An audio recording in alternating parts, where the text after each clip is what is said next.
Meron naman tayong interrogative na nan plus suffix counter. Yung iba dito, diniscuss na natin kanina. So again, yung nan natin is used with a suffix counter to ask how many. Some examples are nanin for person, kung ilang person, nang may. For thin flat things, nam. For drinks in cups and glasses, nambiki. For animals, nandai. For machines and vehicles, nansatsu. For books and notebooks, nunchaku clothes, nambon. Thin, long things, nanko. Small things, nanzoku. Shoes or socks, and nangen for houses. Also, meron tayong length of time or period or duration. Meron tayong nampun, nanjikan, nannichi, nanshukan, nankagetsu, nannen. No, refer na lang kayo sa lesson natin na Japanese counters and time expressions kanina. So basically, lahat ng nan plus suffix counter, kapag hindi ikutsu yung gagamitin, nan plus suffix counter. Okay?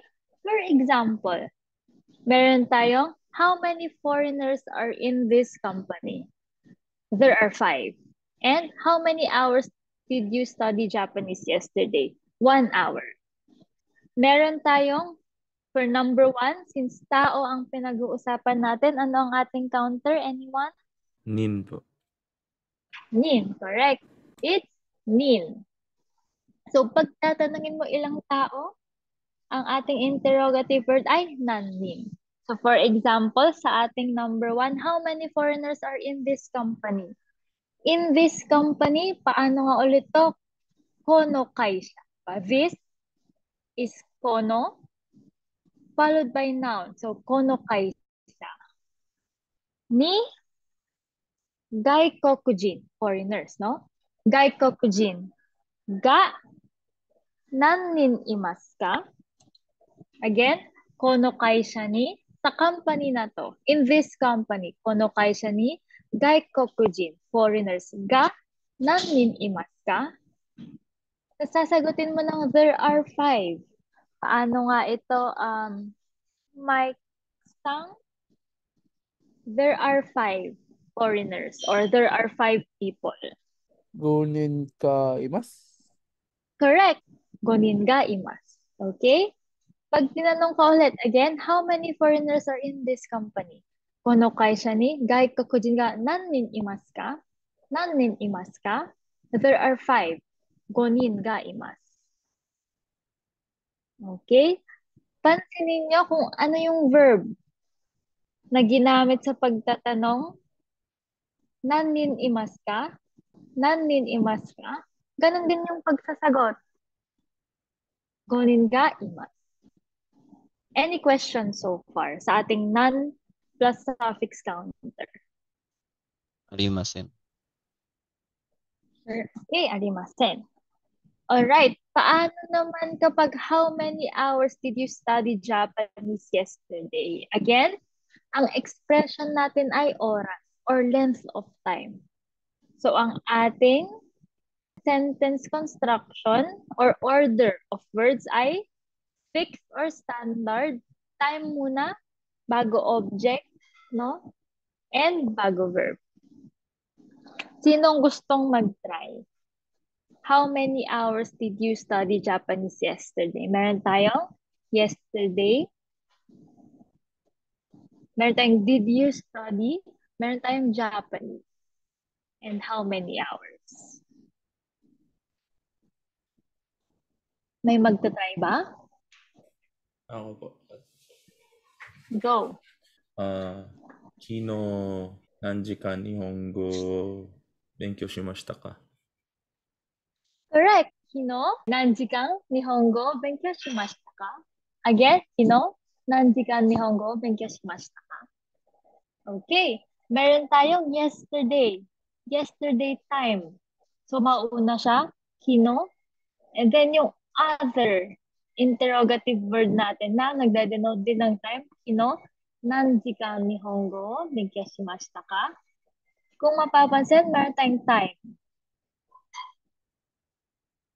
object, particle o, and then verb. Again, how many hours did you study Japanese yesterday, Kino? 何時間日本語を勉強しましたか?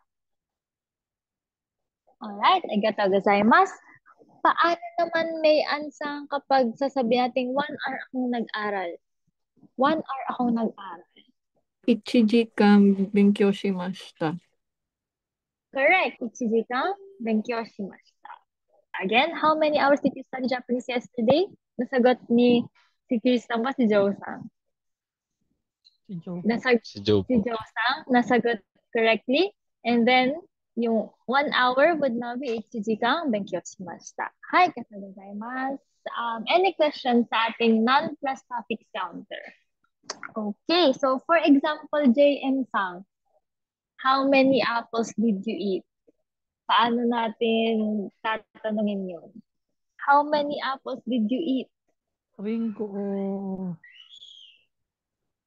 いくつ食べましたか? Correct. Trick question kasi nasa non-plus suffix tayo, pero tsu yung tinanong ko. Hi, atemashita. Okay, no? Kampeki desu, JM-san. Ikutsu for apples. Paano naman pag gusto kong tanungin na ilan yung pets mo? Chris-san, paano mo tatanungin ilang pets meron sa bahay mo? How many pets do you have at home? Ano po ulit yung counter? Hiki? Hiki? Hiki. Hiki. Pero ang ating interrogative word ay nambiki. Nambiki. Correct? Correct? Uchi de? Oh, hindi na. Hindi ko po alam kung ano yung lalagay sa gitna. No? Ano yung Kalimutan verb? ko po. Ano yung magiging verb mo, Krista? Sa dulo. How many pets do you have at home? Paano pag have? How many pets are there at your home? Ano ang verb natin? Imas. Imas. Pag imas ang ating verb, paano natin dinedenote ang lugar? Naalala pa ba? Deba or Ni. Ni. Ni, correct. Place ni, blank ga, arimas. Or place ni, Uchi ni. correct. Uchi ni. Ito ga nambiki imasu ka? Correct. Uchi ni, petto ga nambikimasu ka? Okay. Hi, katagozaimasu. Si Joe-san naman, paano kapag magtatanong ka ng ilang sasakyan ang binili mo last month? Ilang sasakyan ang binili mo last month? 先月車を何台買いましたか? Correct. 先月、車を何台買いましたか? Okay. Hi, katagozaimasu. Nasusundan ba natin yung sentence pattern natin? Na mauuna yung noun mo, followed by particle na ga or o, followed by our quantifier and then verb. Yun yung normal na flow niya. So, kung meron tayong subject, ilalagay mo kung kailangan, and then receiver ng action. If kailangan, meron tayong place na denoted by either de or ni, depende sa verb. No? And then time, interchangeable ang place at time. Next, after ng time or place natin, meron tayong object followed by o and then verb. Okay? So, nadadagdagan lang yung order natin, no? Nasisingitan lang ng mga bagay-bagay. So, ang pagkakasunod-sunod ng grammar pattern for lesson 11 ay noun ga, quantifier verb, or noun o, quantifier verb. Unless it is denoting time. Kasi pag time na ang pinag-uusapan natin, mauna na yung oras. Pag length of time, mauna na siya.